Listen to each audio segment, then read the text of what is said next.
Anda cari seluruh Alkitab dari Perjanjian Baru sampai Perjanjian Baru sampai Perjanjian Lama, dari Perjanjian Lama sampai Perjanjian Baru, dari Kitab Kejadian sampai Kitab Wahyu, tidak akan menemukan nama Muhammad diramalkan.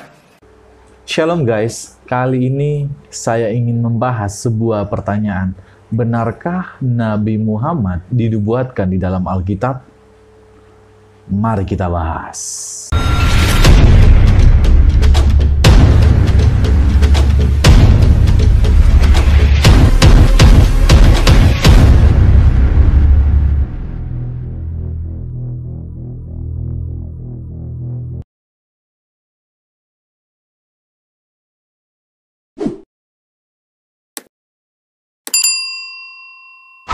Di dalam video ini, sebelumnya, kita akan melihat sebuah cuplikan video di mana Ustadz Nandar menantang Pak Saifuddin untuk berdebat, yaitu dengan tema Nabi Muhammad dinubuatkan di dalam Alkitab. Mari kita lihat videonya bersama-sama.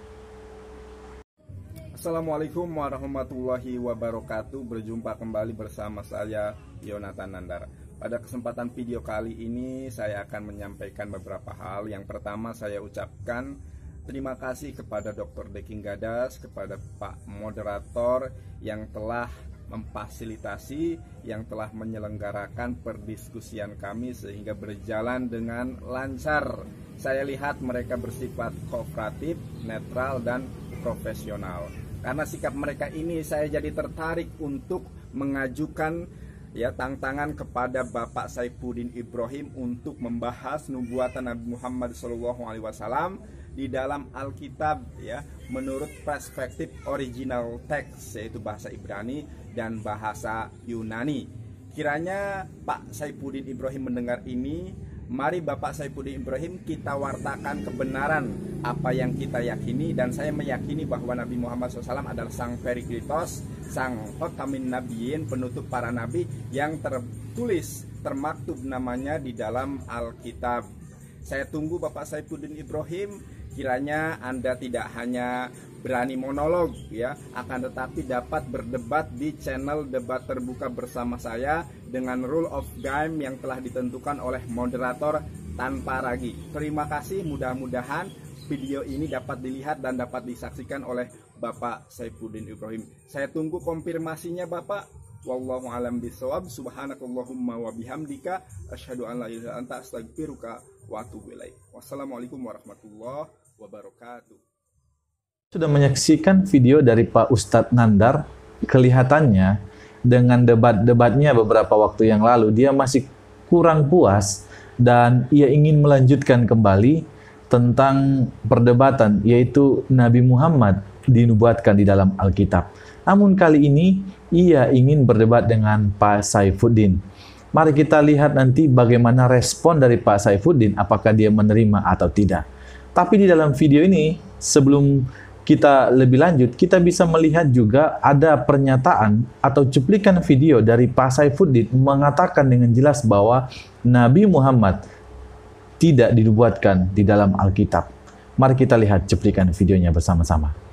Saudara, akhirnya satu kepada kesimpulan, kenapa saya terima Yesus Kristus? Karena Muhammad bukanlah Nabi yang dinubuatkan oleh Alkitab. Anda cari seluruh Alkitab dari Perjanjian Baru sampai Perjanjian Baru sampai Perjanjian Lama, dari Perjanjian Lama sampai Perjanjian Baru, dari Kitab Kejadian sampai Kitab Wahyu, tidak akan menemukan nama Muhammad diramalkan. Kenapa? Karena seluruh nabi-nabi yang diceritakan dalam Alkitab itu, seluruh nabi itu yang pertama dinubuatkan oleh nabi sebelumnya. Yesus jelas dinubuatkan oleh sebelumnya. Kita sudah melihat bersama-sama cuplikan videonya. Jelas di sana Pak Saifuddin mengatakan bahwa Nabi Muhammad tidak ada dinubuatkan di dalam Alkitab. Mau dari Perjanjian Baru ke Perjanjian Lama, dari Perjanjian Lama sampai ke Perjanjian Baru, tidak ada menubuatkan tentang Nabi Muhammad. Dan saya setuju dengan pernyataan ini. Tanggapan saya yang kedua, mengatakan bahwa Alkitab menubuatkan Nabi Muhammad, ini hanyalah klaim dari orang-orang atau dari Ustadz Nandar sendiri.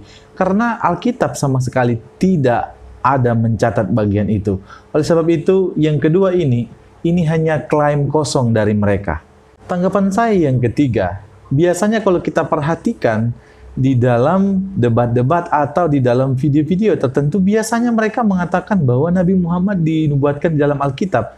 Dan kalau kita perhatikan dengan cermat dan teliti, biasanya jurus yang mereka pakai adalah jurus cocokmologi dan copot-copot ayat sesuka hati mereka. Mengatakan Nabi Muhammad dinubuatkan di dalam Alkitab, ini menunjukkan sebenarnya mereka tidak konsisten dengan apa yang biasanya mereka sampaikan. Di dalam satu sisi mereka berkata Alkitab sudah dipalsukan. Tapi di dalam sisi yang lain mereka mengatakan bahwa Nabi mereka dinubuatkan di dalam Alkitab. Kan lucu ya. Wong katanya Alkitab sudah dipalsukan. Alkitab itu palsu.